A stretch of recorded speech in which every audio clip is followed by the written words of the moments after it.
Hello, hello, hello, welcome. We got Shawna, we got Fried. Oh, Tiffany Oda is at the door. That's good. let's uh let's wait a few minutes while everyone else is coming. Madeleine, welcome. Maybe guys you want to let us know where are you connecting from? Maybe the company you're working on. Feel free to use your microphone. This is an intimate meetup. So feel free to say hello, Madeleine. Good to see you. Hi, nice to see you. Hey I'm there. coming in from I'm supposed to say I grew up in the East Bay in Pleasanton.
But I live in Brooklyn now.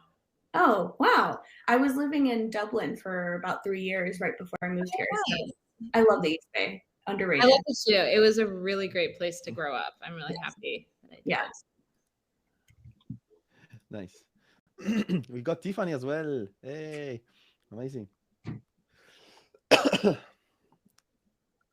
Now we are getting more. So in the meantime, we have prepared two polls, mostly to give Shawna some context, about who are joining, joining today. For instance, what's your current role, title?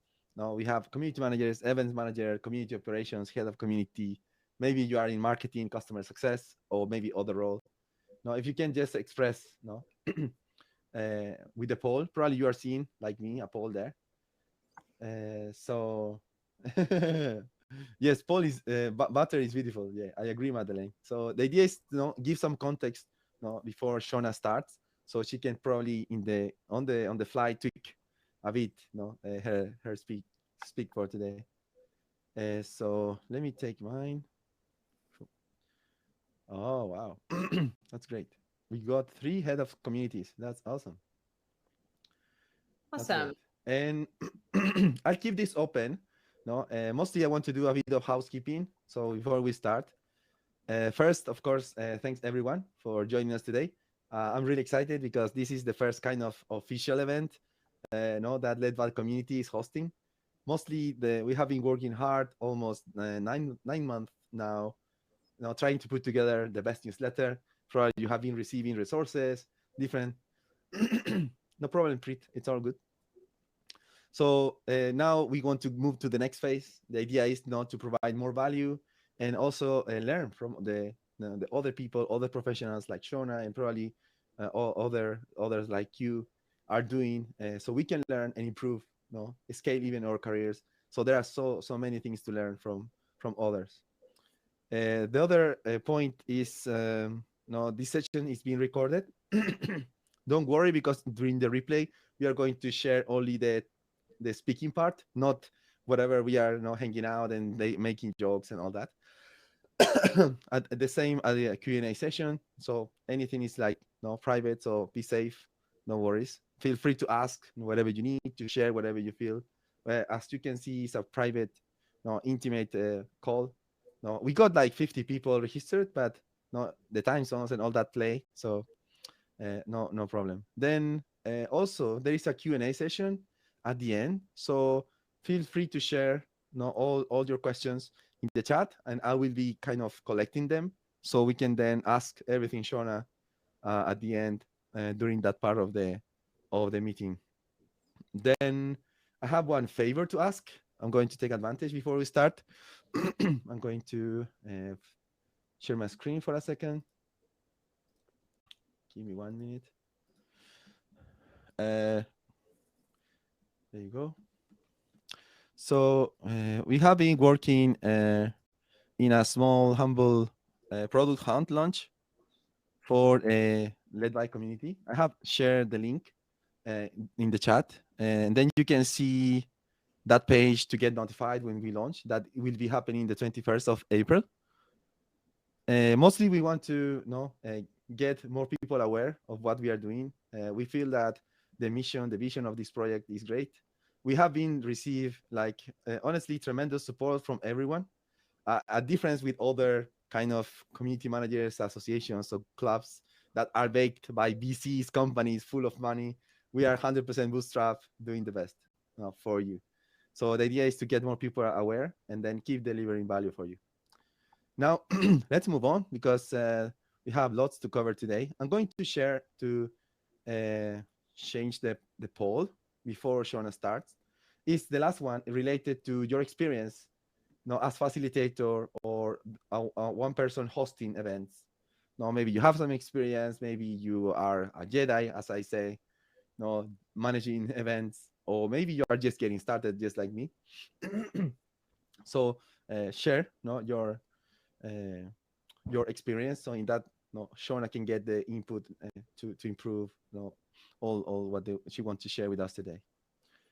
Okay, I think that I have speak too much. Let's move on. So now, Shawna, please, you can take over. Awesome. Hello, everyone. Thank you so much for joining me today. I'm so excited to be speaking about in-person events. I just came from a QBR with one of our partners before this, and we were talking about our in-person events that we do together in our partnership. And I was explaining I have to go run because I have to go tell a bunch of people how I do this and how I make you continue to spend money with my community. And they thought that was funny. So I'm really excited to be chatting with all of you here today. Small group of us here today, but please feel free to ask questions in the chat. If you have a question about anything, please feel free. I'm really excited to be engaging in this dialogue. I'm going to go ahead and share my screen. I've never used Butter before, so we're going to go through this and hope that everything works for the best. Can you all see my screen? Yes, we do. We do. Move on.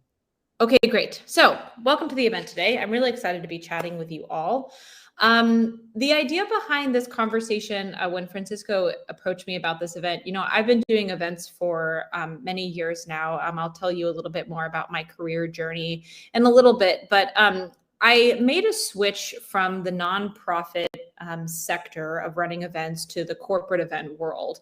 And one of the things that I really had to wrap my mind around, and also dealing with the pandemic as well, is how is our world changing to appreciate in-person events, and what are the things that I'm missing about the qualitative versus quantitative data that I can use to help make my events better, right? As a person, I attend events all the time. I love to go to concerts. I attend community meetups in Brooklyn. I go to dinner parties. And a lot of the times I think we think about events as the things that make us feel good to do more.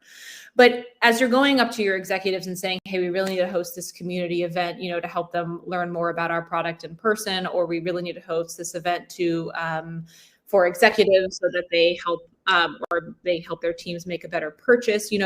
It's sometimes hard to justify why we need to meet, and more importantly, why we need to meet in person. So over the course of this talk, I'm going to talk a little bit about some of the strategies I've used to deepen the in-person experience.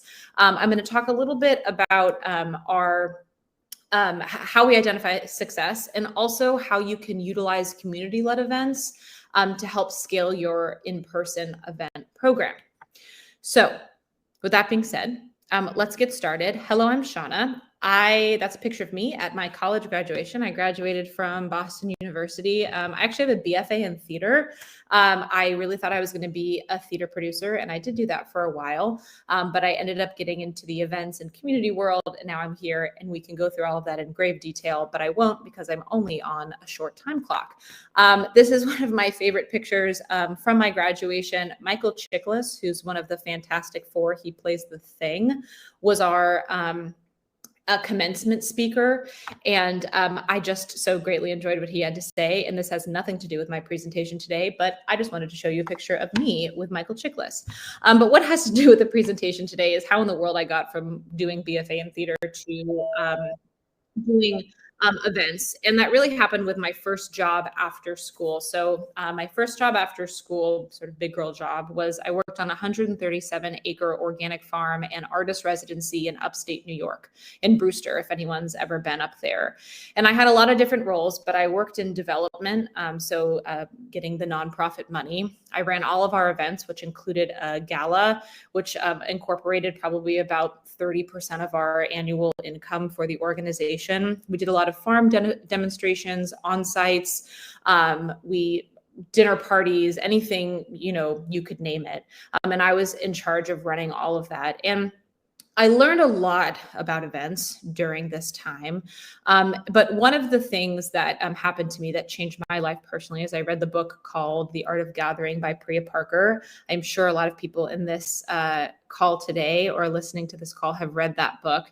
But it was a real eye-opener for me about how we can deepen our in-person experiences and what we are doing to get ourselves to this sort of final destination with our community and attendees of awesome experience and deepened enjoyment of and wanting them to come back. And so I've taken a lot of that mindset and transferred into my work in corporate events and marketing events as well. But this was really a pivotal moment in my career. I transferred into technology, and I've had quite an amazing run at my current company, PreSales Collective.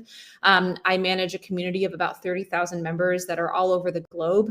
I do a lot for our small startup, but one of the things is I manage our event program, which includes half-day summits, in-person networking, community-led events, and also regional virtual meetups as well. This picture on the bottom right is me from an event we did in London last November. And I feel like I look like a proud mother looking at these speakers because I was very excited about what they were saying. So anyway, let's get into it. So breaking down in-person community events. I feel like before the pandemic, there were like 3 types of events that we were going to a lot for our companies, right? There were networking events and happy hours, there were summits and conferences, and then there were the trade shows type of events. And as you know, we've moved into the virtual space during the pandemic, a lot of these events went online. And as we've brought back events, we've sort of added layers, and maybe folks were doing this before. I'm curious if you had, but you were doing sort of community-led meetups, right? Having your community members in their local areas meet with one another, and also doing things to sort of spice up your events, like podcasts and talks.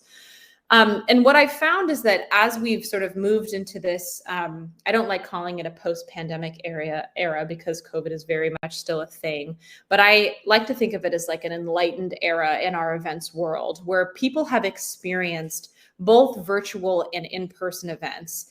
And because virtual is like this, I'm in your living room right now talking to you, the call to be in person has to both come from a person's intrinsic need to want to be there, but also the why is so much harder, right? Because if people are saying, oh, I can just get this on my television or I can get this on my computer, bringing people out of their houses to gather together is a harder ask. So we need to be thinking strategically as community managers, how we're deepening that why and what we are doing to pull people in person. One of an interesting thing that happened in my current community is, we were founded during the pandemic. And so most of our event programming was in the virtual space.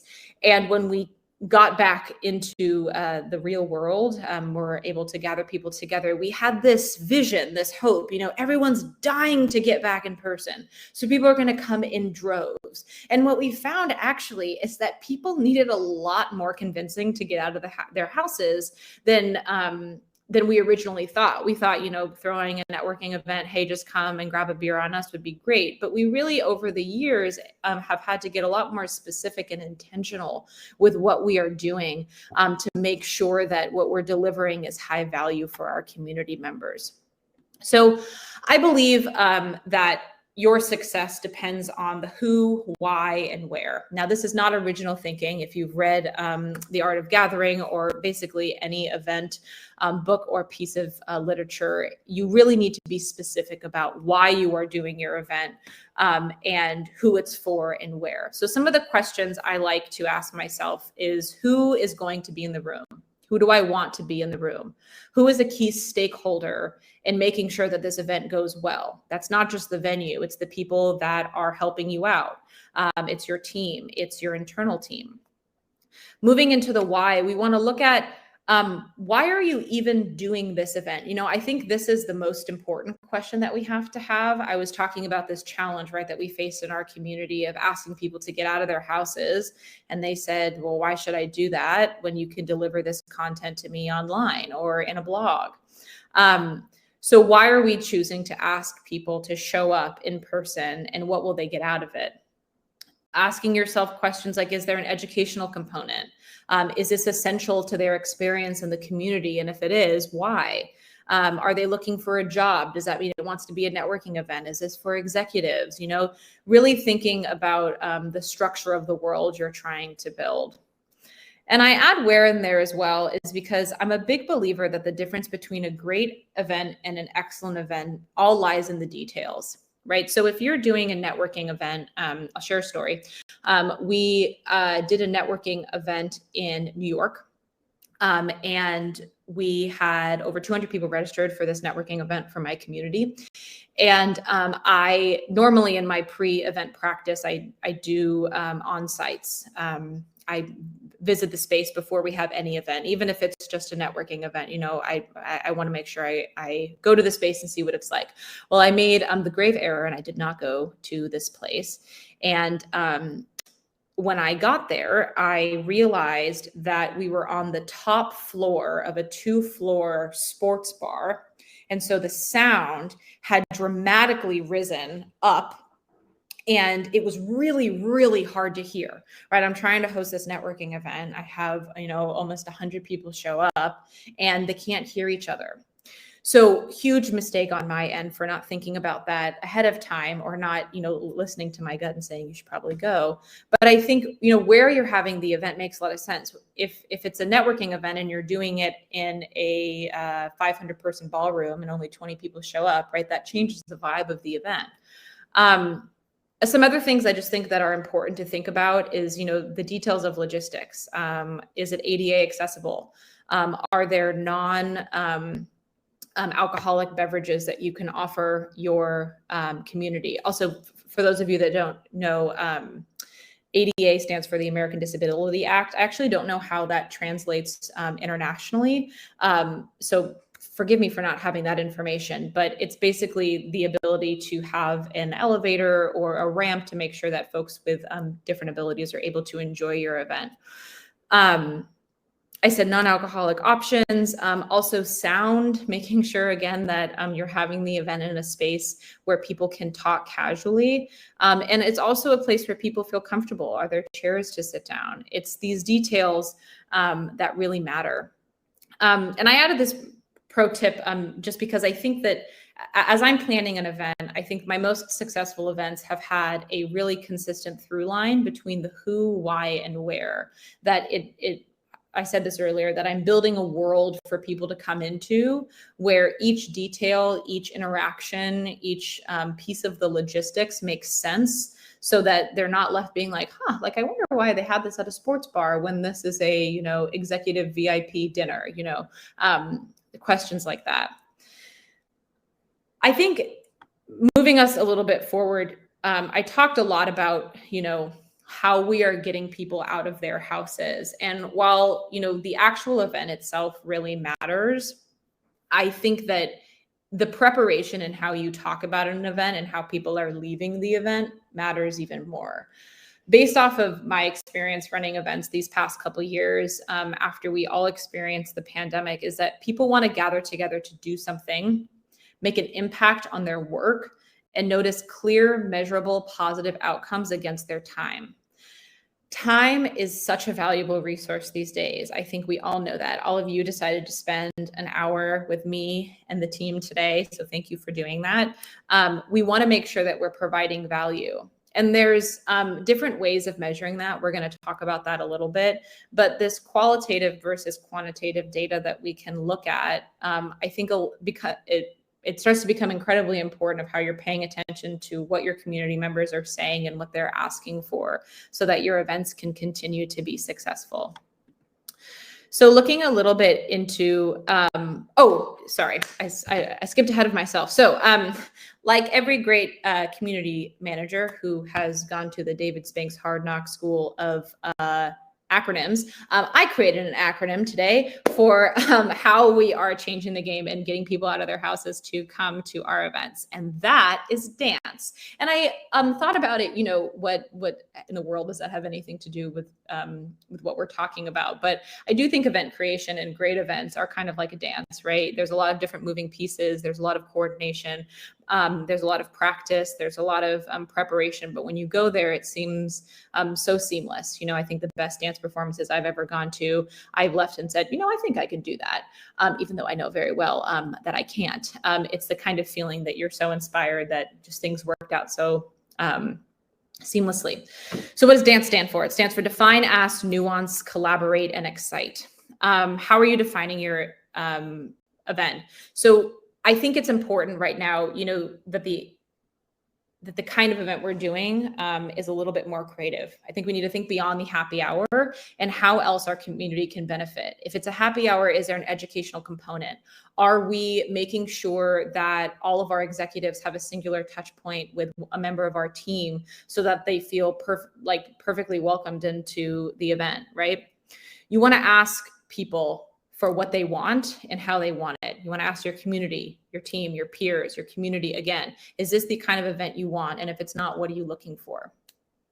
I talked a little bit about how an excellent event is in the details, and I think that comes along with nuance, right? Understanding who is in the room and making sure that you are responding to those people, right? If it's a room full of executives and a room full of people who are looking for jobs, you know, that can get a little bit challenging, right? Because you want to make sure your executives have time to talk with one another. But if it's folks who are job seekers, you may create some tension between these two groups and why they're there. So you just want to make sure you've managed your expectations around that.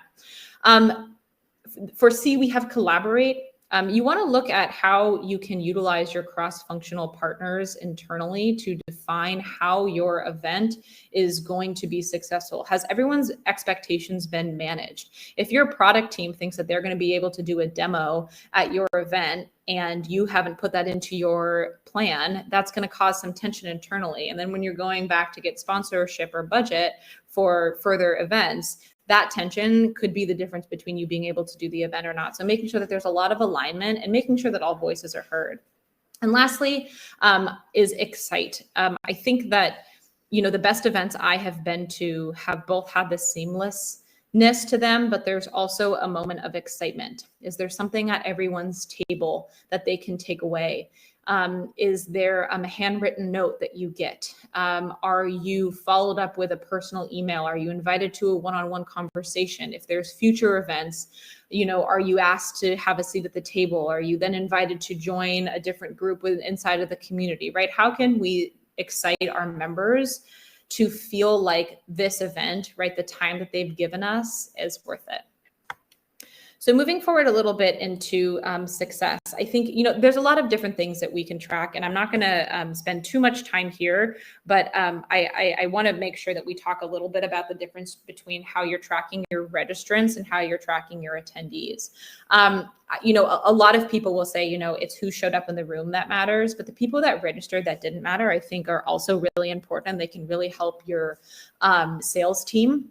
Looking at who are these people in your intake forms. Are you asking questions about what level they are? Are you able to have someone on your team look back at their LinkedIn profiles if you aren't? And also looking at new versus returning registration, right? If it's the same people registering for the event. And so same people not attending, could you tailor your marketing a little bit differently to them to say, hey, we noticed you've registered for this event or these types of events a couple times. Is there a reason why you're not showing up?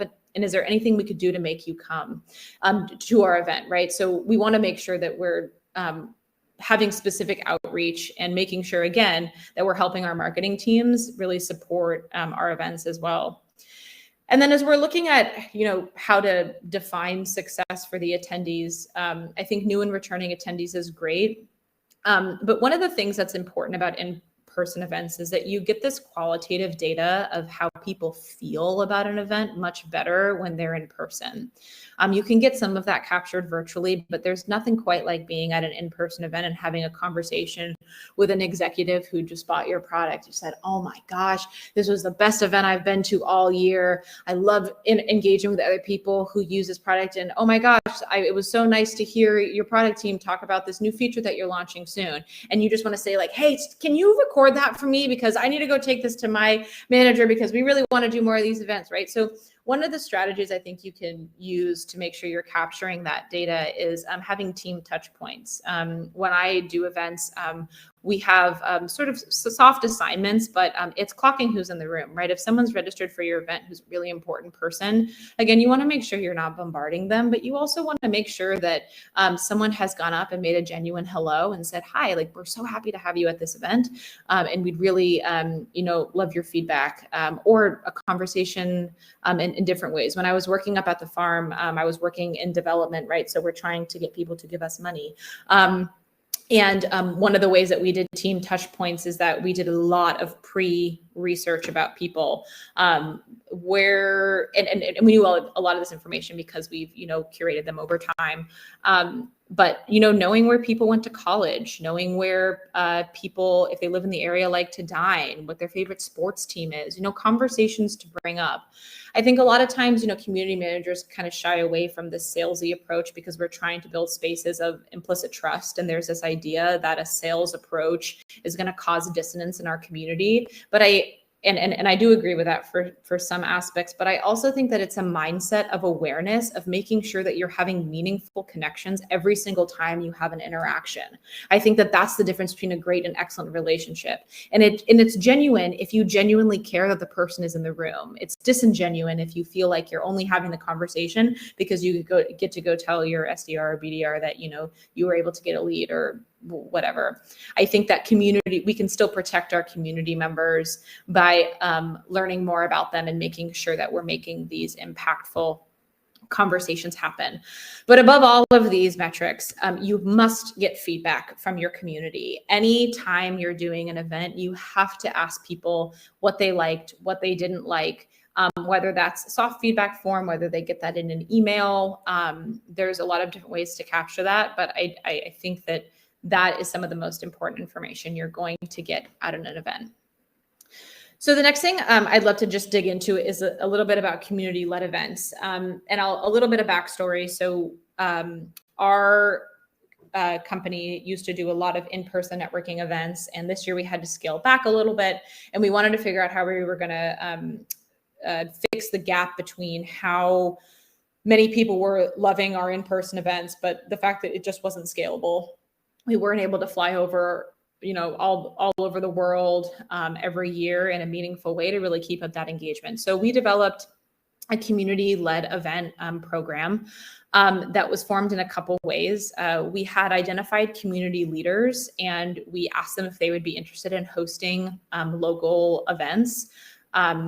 This was sort of how we launched the program, but it's run and operated a little bit differently now. So we asked them if they wanted to host events. We told them what was in it for them, what it would entail from them. Our in-person events, folks come to a bar or a restaurant. They're asked to pay for themselves. So this isn't something that our company is necessarily paying for. And it's a time for them to network and talk. We handle all the registration and back-end stuff that way and all the reminders and outreach, but the community leader is just asked to go and host the event. We give them a lot of information about how to be successful, what they need to do to prepare, how to, weather gray storms in situations. And then we always ask for feedback after these events. We have a a couple of forms we send people. I just wanted to share this with the group just in case this could inspire folks about FAQs and event checklists. So after we identified the community leaders and we ran that program once, it was really successful. And so we decided to open it up for the rest of the community. It's one of our engagement tools that we use. If people are like, I want to get more involved with PreSales Collective, we send them here. They're given all this information and they are asked to submit a form. Once they submit the form, there is purposeful information that is left out of that form so that we have to follow up with them about the event so that they have to respond. So we get that little moment of check to make sure that they're actually really interested in hosting a community event. There is nothing worse than sending out to people to host an event and they have not been prepared and it goes terribly wrong. So I just want to be really mindful that we have some stops in place to make sure that we're mitigating any risk.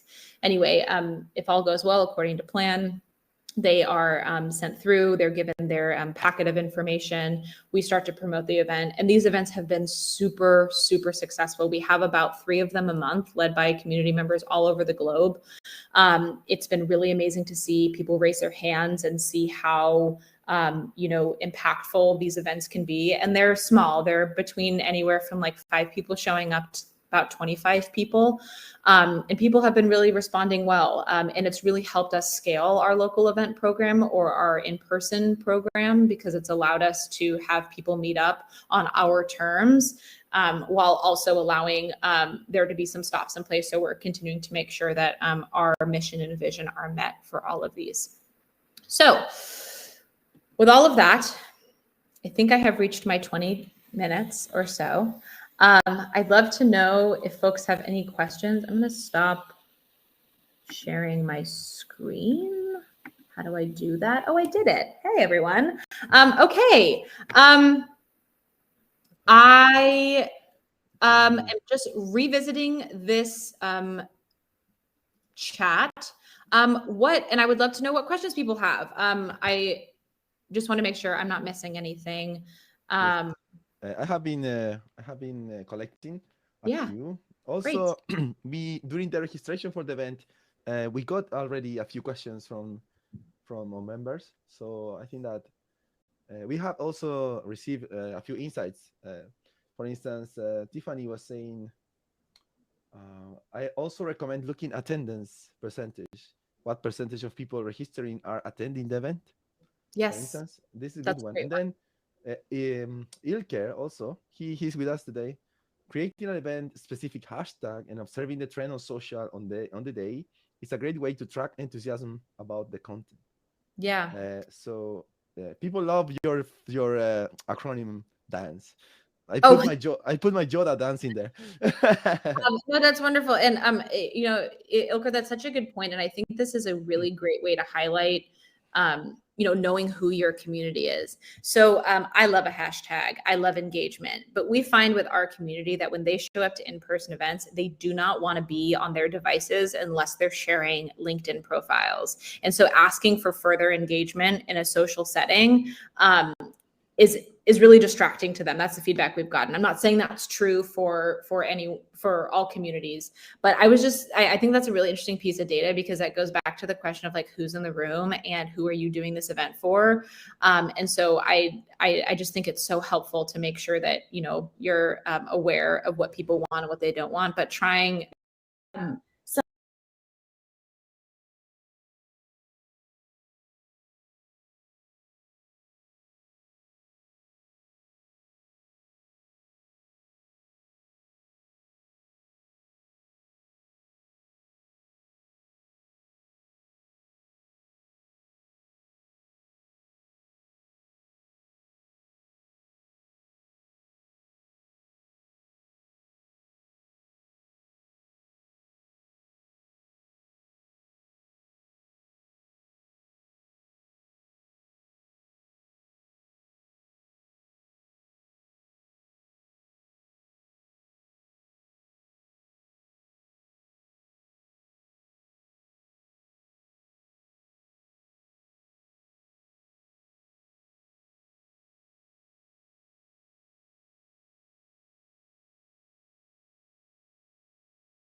So one of the things I think we were struggling with when bringing back in person, and you kind of hit the nail on the head here earlier, but how do we create an event where some folks are really coming to it as, it's social hour. We haven't seen our peers in, years, and it's nice to be finally back in person, while others come and say, well, I want this to be meaningful. I want this to have purpose behind me attending. And I think earlier you kind of answered the question of having some kind of educational content in some way, whether that's, content that is, in the form of a blog post or anything like that, or if it's having a speaker present. Mm-hmm. But is there any other way that you would attack this, or any advice you'd have on this one? Yeah, a couple pieces. I think it's a great question. The first thing I would suggest is if in your pre-event registration, if there is a question that just says, what are you hoping to get out of this event? And you give them a couple of options of things that you can control for outcomes, like I want to network, I want to get out of my house, I want to meet other users of this product, right? You can start to understand what people are looking for, and based off of that information, you can have those things available to you. For example, if one of the things you want people to do is learn about a new product launch, maybe in the sign in for the event when they check in, there's a QR code that folks can scan that will take them directly to a demo or a personalized video that your product team has made for the, hey, thanks so much for coming to this event. We're so excited to talk to you about this. So I think that pre-event surveying will help you in person understand the sort of things you need. That's been really helpful for us. Yeah, that's super helpful. Thank you. Yeah, absolutely. Thank you, Preet. Yeah, this is the best part when they can jump. Now, I have one more. This is I put it myself. For instance, I noticed that you explained the challenge that can be when maybe something or an event is not going well or didn't went well at all. How can you revert the situation with the stakeholders to get them on board again, or to kind of reconquer them, to put the budget again for upcoming events, or explore new ideas, because that probably is a big challenge. So I mean, let's say you do. The advice I would give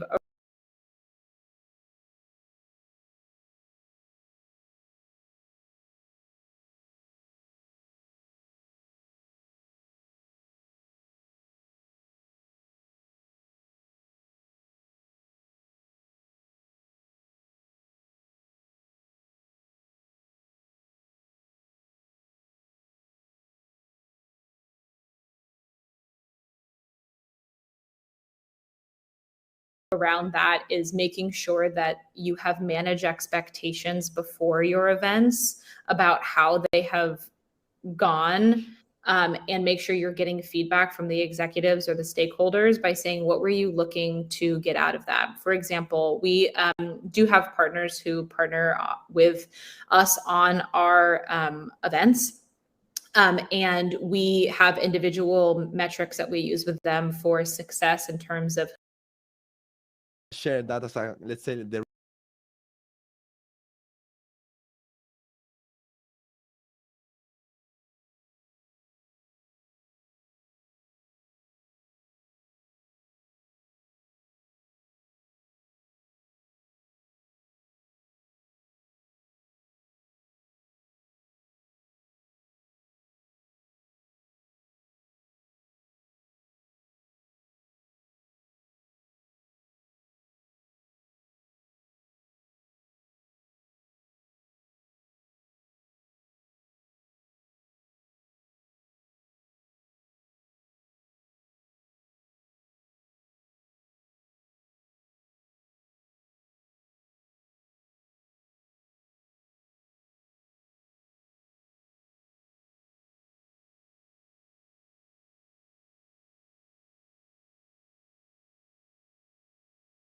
recipe to easy come back to that every time, because it's across the whole planning for the event. No, especially the part of the nuance, the experience. That was for me very important. Yeah, I mean, I think it's funny. I was going to say, what's more watered down than an acronym? But I understand your question. I think that, I think a key to success for all events is having flexibility.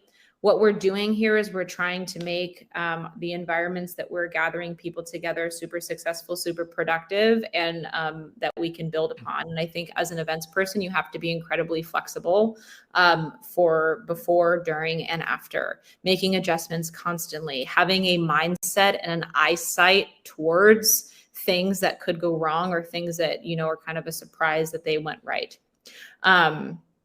So I think I would sum this all up by saying that you have to be flexible. Yeah, makes sense. That's great. Sure. I do have more questions. If you have guys any other questions, you can share it please in the chat. So feel free. We still have a few seconds to go through. Otherwise, if you feel comfortable with, I'm inviting you to maybe turn on your camera if you want. Maybe we can say together the final goodbye before we close the session. I have a few notes. First,